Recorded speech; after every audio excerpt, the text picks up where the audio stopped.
Benjamin Britten was one of the preeminent British composers of the 20th century. His name is intimately associated with the Suffolk town of Aldeburgh, where he both lived and founded the Aldeburgh Festival. In Britten's Aldeburgh, published by the Whittington Press, John Craig takes us via short passages of text and a series of relief prints on a guided tour through Aldeburgh and the surrounding areas. The book's production was limited to 440 copies, issued in 3 states.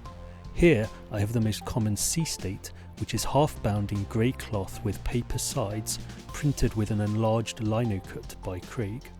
Although the materials are ostensibly ordinary, one's immediate impression is that this book feels exceptionally well made. This extends beyond the volume itself to the included slipcase, whose corners are clean and sharp, like everything has been fitted together with exacting precision.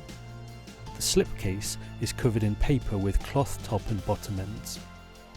The book has a simple paper title label inset on the spine, and the top edge of the text block is stained blue.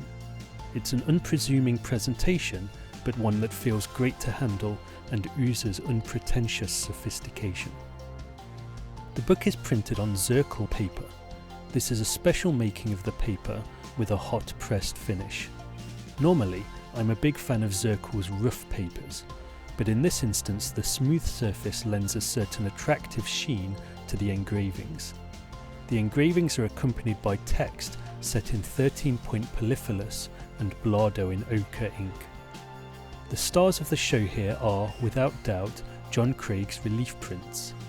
There are 81 wood engravings printed in black from the blocks directly onto the page, except for a couple of panoramic engravings printed on fold-out sheets that are tipped in. There are an additional 3 fold-out 2-colour lino cuts printed on a variety of oriental papers. 3 things to know about these illustrations.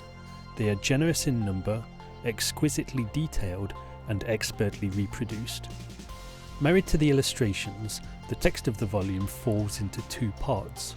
First comes introductory material that provides, by way of background, a description of the book's genesis, as well as a kind of biographical sketch of Britten, his connection to Aldeburgh, and his working methods.